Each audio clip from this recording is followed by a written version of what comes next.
à la création de Oxford Foundation, c'est montré qu'il y a des objectifs.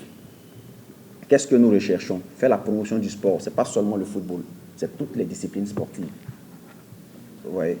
C'est tout, que ce soit football, handball, basketball, volleyball, toutes les disciplines sportives.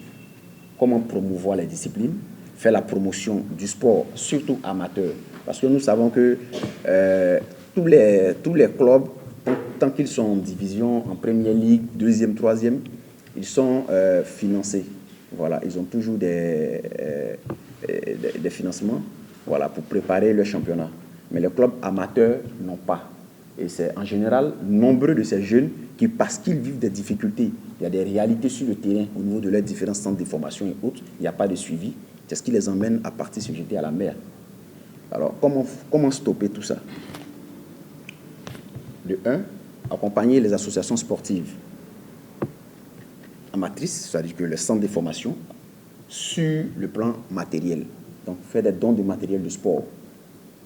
Tout ce qui est équipement sportif comme ballon, plots, coupelles, les piquets, chasubles, maillots, il y a ce volet. Après ça, il faut passer sur le plan maintenant santé. On sait très bien que parfois les sportifs, en général, je parle en général quand je dis sportif, basketteur et tout, parce que j'ai dit tout à l'heure que l'ONG englobe toutes les disciplines sportives. Alors, lorsqu'un sportif se fait mal au poignet ou quelque part d'autre, qu'est-ce qu'il va faire? Aller voir peut-être le vieux du quartier pour tirer son pied ou son bras. Mais il n'a pas guéri en fait. C'est juste un temps, 6 mois ou bien 3 mois après. Et puis, voilà, si on tape sur le même poignet, la douleur revient tout de suite. Donc, Oxford Foundation, c'est comment vaincre cela. Donc, tisser des partenariats avec des hôpitaux, des cliniques réelles et voir comment, avec son staff, accompagner sur le plan santé les athlètes sur ce plan, sur le volet santé. Pour que nos athlètes, nos jeunes athlètes soient véritablement guéris, se concentrer sur ce qu'ils veulent faire. C'est le volet santé. Maintenant, sur le plan éducatif, on sait parfois que nombreux, d'autres partent à l'école, d'autres ne partent pas, c'est vrai, mais il y a aussi opposition entre la famille. Parce que le parent, parfois, il abandonne l'enfant. C'est ballon tu veux jouer, ou c'est basket tu veux jouer, il s'en lave les mains. Vous voyez un peu? Et parce que à la fois, il ne peut pas accompagner l'enfant, payer l'école, les fournitures, et payer encore le centre de formation de football. Donc, qu'est-ce qu'il faut faire? Il faut créer d'abord le contact. Ça, nécessairement, ça a besoin de tous les coordinateurs, voilà, et les entraîneurs et tout.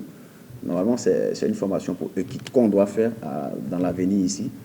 Voilà. Mais c'est comment accompagner les centres de formation, les associations sportives sur le plan de kit scolaire. Vous voyez?